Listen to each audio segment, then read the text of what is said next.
르네상스 시대에 미술의 역사를 완전히 뒤바꿔 놓은 한 거장이 있었습니다. 바로 티치아노죠. 오늘 우리는 이 색채의 마법사가 어떻게 세상을 물들였는지 그 이야기 속으로 한번 들어가 보려고 합니다.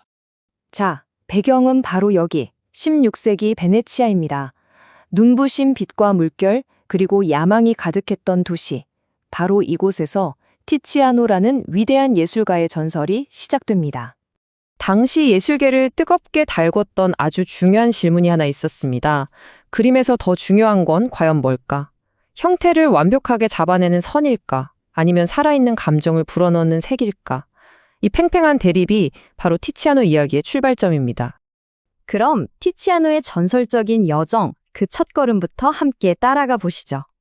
여기 이 두 장의 사진이 그의 인생을 압축해서 보여주는 것 같아요. 왼쪽은 그가 태어난 알프스 산자락의 조용한 시골 마을이고요. 오른쪽은 그가 모든 것을 걸고 꿈을 펼치기 위해 찾아온 대도시 베네치아입니다. 정말 극적인 대비죠?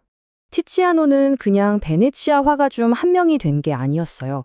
그는 그곳의 미술계를 말 그대로 완전히 뒤집어 놓았습니다. 당시 르네상스 예술의 중심에는 거대한 논쟁이 있었어요. 피렌체파는 디세뇨, 즉 드로잉과 선의 정확성이야말로 그림의 근본이라고 주장했죠. 반면에 베네치아파는 콜로레, 바로 색채가 그림의 생명을 불어넣는 핵심이라고 믿었습니다. 이 위대한 논쟁에서 티치아노는 아주 명확한 자기 길을 선택합니다. 바로 색이었죠. 그는 거친 붓터치와 과감한 색채를 겹겹이 쌓아 올리면서 이전에는 누구도 표현하지 못했던 생생한 감정과 움직임을 만들어냈습니다. 그의 혁신적인 스타일은 정말 순식간에 사람들을 사로잡았어요. 1513년에 자기 작업실을 열었는데 불과 2년 만에 베네치아에서 제일 잘 나가는 화가가 됐고요. 그리고 마침내 1533년에는 유럽에서 가장 강력한 권력자 신성 로마 제국 황제의 공식 화가가 됩니다. 정말 혜성 같은 등장이었죠. 자, 이제 그의 명성은 베네치아를 넘어서 유럽 전체의 권력자들에게까지 뻗어나갑니다. 그의 가장 중요한 후원자, 바로 신성 로마 제국의 황제 카를 5세입니다. 황제는 티치아노의 그림을 너무나 사랑한 나머지 그에게 귀족 자귀까지 내렸다고 하죠. 화가로서는 정말 최고의 영예였을 겁니다. 황제뿐만이 아니었습니다. 유럽 권력의 또 다른 한 축이었던 교황청 역시 그의 중요한 고객이었어요. 지금 보시는 이 그림이 바로 교황 바오로 3세의 초상입니다.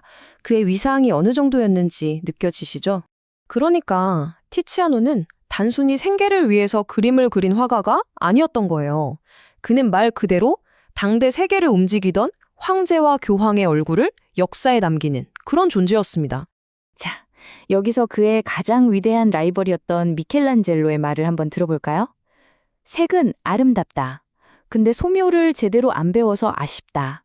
칭찬 같지만 사실은 선이 근본이라는 피렌체 거장의 자존심이 살짝 엿보이는 아주 재미있는 평가입니다. 이 한 문장이 디세뇨와 콜로레 논쟁의 핵심을 그대로 보여주죠. 이제 시간은 흘러 티치아노의 말년으로 가보겠습니다. 나이가 들면서 그의 예술은 또 어떻게 깊어졌을까요? 이 두 저화상을 한번 비교해보세요. 왼쪽은 자신함과 힘이 넘치던 전성기의 티치아노입니다. 그런데 오른쪽은 나이 든 현자의 모습이죠.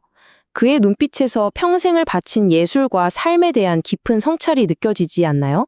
이건 단순히 늙어가는 모습이 아니라 한 예술가의 영혼이 깊어지는 과정을 보여주는 것 같습니다. 그는 거의 90세까지 살면서 베네치아 르네상스의 시작과 끝, 그 황금기 전체를 직접 겪어낸 유일한 산증인이었습니다.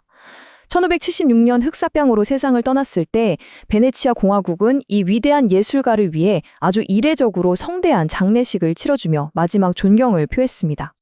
그렇다면 그가 후대에 남긴 유산은 과연 무엇이었을까요?